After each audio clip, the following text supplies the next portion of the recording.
Point of order मांगा, क्या sir आपकी प्रतिक्रिया है इस पर? और विपक्ष ने जिस तरह से दो बिहेव किया चीजें है। हैं। विपक्ष को अपनी बात रखनी चाहिए, और अध्यक्ष ही हो और उनके घर के पास कोई ड्रोन लगा के देखे। ऐसे कभी जासूसी होती है ड्रोन से? अगर जासूसी होगी तो उसको तो कानों कान भी पता नहीं लगना चाहिए था। लेकिन फिर भी वो जो सतलुज हमारा शिमला जल प्रबंधन निगम है, SJP, विपक्ष को यही नहीं पता लग रहा है कि उन्होंने करना क्या है। पहले उन्होंने बोला जो कि कोई और नोटिस दिया, फिर बोला कि अब स्थगन प्रस्ताव लाया जाए नियम 67 के तहत। अच्छी बात होती। हमने तो हमारे विधायकों ने 130 के तहत वित्तीय स्थिति पर प्रस्ताव लाने की बात की है, हमने तो पहले की है। वो कंफ्यूज से लग रहे हैं। मुझे समझ नहीं आ रहा कि जब अध्यक्ष महोदय ने ये कहा कि क्वेश्चन आवर के बाद आपकी बात सुनेंगे, तो उनको क्वेश्चन आवर तक इंतजार करना चाहिए था। आज ही का तो दिन था। अगर क्वेश्चन आवर पर भी उन्होंने वॉकआउट करना था तो क्वेश्चन आवर के बाद कर लेना था। कहीं ना कहीं मुझे लग रहा है कि विपक्ष बिखरा हुआ है। अब इनमें नेता कौन है यही नहीं समझ आ रहा कि किससे बात की जाए, क्योंकि एक बात कुछ और करता है, दूसरी बात कुछ और करता है। समझने की बात है कि जनता से जुड़े हुए मुद्दे आप उठाइए, भ्रष्टाचार से जुड़े हुए मुद्दे आप उठाइए, विकास से जुड़े हुए आप मुद्दे आप उठाइए, जो प्रदेश की आर्थिक स्थिति है और जो वित्तीय कुप्रबंधन पिछली सरकार ने किया उससे जुड़ा हुआ मुद्दे पर हम ला रहे हैं, सरकार चर्चा ला रही है, ये स्थगन ला रहे हैं, सेम ही चीज है।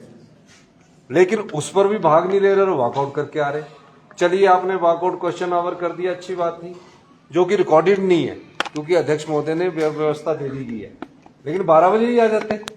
अगर इतने शुभचिंतक होते जो स्थगन प्रस्ताव लेकर थे 12 बजे दोबारा आ जाते। तो विपक्ष का दिवालियापन सामने नजर आ रहा है। तो मैं ये कह सकता हूँ कि भारतीय जनता पार्टी जनता के मुद्दों को उठाकर नहीं बल्कि वॉकआउट करने के लिए विधानसभा में आते हैं और वॉकआउट करके चले जाते हैं। अगर वो 12 बजे भी आते, मेरा मानना है कि अध्यक्ष महोदय ने अधिक समय विपक्ष को दिया है। सत्ता पक्ष उनसे कई बार बात भी करता है कि आप बहुत समय विपक्ष को देते हैं। मैं खुद व्यक्तिगत तौर पर पठानिया साहब के पास जाके बात करता हूं कि हमारे सदस्यों को समय मिलना चाहिए, लेकिन फिर भी अध्यक्ष महोदय विपक्ष को बहुत समय देते हैं। लेकिन मैं ये कहना चाहता हूं, आपदा पर चर्चा कौन लाए? भारतीय जनता पार्टी वाले ने। आज आपदा के अंतिम दिन जब रिप्लाई देना है तो भी नहीं वो आ रहे। किस दिशा में भारतीय जनता पार्टी जा रही है? किसी मुद्दे पर चर्चा करना नहीं चाहते, किसी विषय के बारे में वो विचार विमर्श करना नहीं चाहते, किसी विषय को जो वो पढ़कर अच्छी तरह बातचीत करना नहीं चाहते, सिर्फ लड़ने आते हैं, नारे लगाने आते हैं।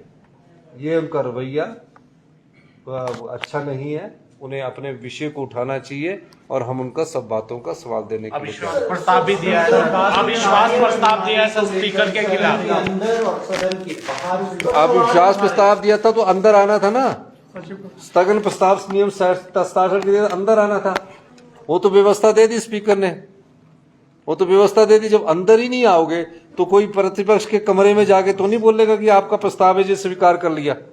आपने जब क्वेश्चन आवर में अपना वॉकआउट किया उसके बाद ही आप आ जाते। तो महज आपके सामने स्थिति है। किस स्थिति में है विपक्ष? या आप बताइए कि विपक्ष क्या लगता नहीं कि उनका दिवालियापन निकल चुका है? वो जो मुद्दे है उससे ध्यान भटकाने के लिए अपना वॉकआउट कर रहे हैं। सर, स्पीकर की कार्यप्रणाली पर उन्होंने सवाल उठाए हैं, चाहे वो सदन के बाहर हो, सदन के अंदर हो। कितना वाजिब आपको लगता है उनके खिलाफ अविश्वास प्रस्ताव लाना? इस तरह से विपक्ष के इस रवैये? देखिए, एक मैं आपको कहना चाहता हूँ, लोकतंत्र में सबको अधिकार है अपने नियमों के तहत कोई भी प्रस्ताव लाने का। लेकिन मैं ये पूछना चाहता हूँ कि क्या आप वॉकआउट करके किसी बात पर चर्चा कर सकते हैं, किसी प्रस्ताव पर चर्चा कर सकते हैं? स्पीकर महोदय की सदन की कार्रवाई बहुत अच्छी रही है और मैं कह सकता हूं कि जो उनके फैसले हैं वो अगले आने वाले समय में ऐतिहासिक फैसले या स्पीकर के फैसलों को याद रखेंगे। और मैं दावे के साथ कह सकता हूं, जो वो कहते हैं कानून के तहत कहते हैं, क्योंकि कानून के ज्ञाता भी है। उनकी कलम से जो 6 विधायक निलंबित हुए, सुप्रीम कोर्ट ने भी उनकी बात को माना और वो नियमों के अनुसार चलने वाले हैं। जो नियमों की परिधि में होगा, मेरा मानना है कि स्पीकर महोदय उसको कभी भी इनकार नहीं करेंगे। लेकिन ये तो महज नारे लगाकर जोर जबरदस्ती करके ये कहना चाहते हैं कि हमारी बात सुनो। अध्यक्ष महोदय ने क्या कहा कि भैया आपका क्वेश्चन आवर होने दो, 10 इनके एमएलओ के क्वेश्चन लगे हैं, फिर पूछते क्यों है क्वेश्चन? जब क्वेश्चन लगते तो पूछते क्यों, जब इन्होंने वॉकआउट ही करना होता है। आज स्थिति ये है कि इनका कहने के लिए इनके पास कुछ नहीं है। और ये हमारी सरकार ने अध्यक्ष महोदय से चर्चा करने का 10 दिन का सबसे लंबा सेशन रखा है। अभी हमारे पार्लियामेंट मिनिस्टर बता रहे थे कि आपने 10 दिन का समय रखा, पंजाब में तो सिर्फ 3 दिन का ही समय असेंबली के लिए हुआ। क्यों रखा है? कि चर्चा आए, प्रदेश के मुद्दों को उठाया जाए। कोई भी मुद्दा उठाना है, आपदा पर आप चर्चा लाए, अब कहाँ है? ये मैं कहना चाहता हूँ। इस विषय पर वो गवर्नर को भी एक मेमोरेंडम दे रहे हैं, आपकी प्रतिक्रिया? मैं तो ये कहूंगा कि वो विधानसभा में आकर अपने प्रस्ताव पर चर्चा करें, ये ढोंग बंद करें। और जनता जानती है, आप प्रस्ताव देते हो, स्थगन प्रस्ताव देते हो, वित्तीय नियमितताओं का प्रस्ताव देते हो, कौन आपके प्रस्ताव को पढ़ेगा? पढ़ने वाला तो जो प्रस्ताव रखने वाला हो वो पढ़ेगा, सरकार थोड़ी पढ़ेगी। सरकार तो उनका जवाब देगी। आप खुद बताइए, आपने देखा नहीं ऐसी हालत विपक्ष की हो गई है।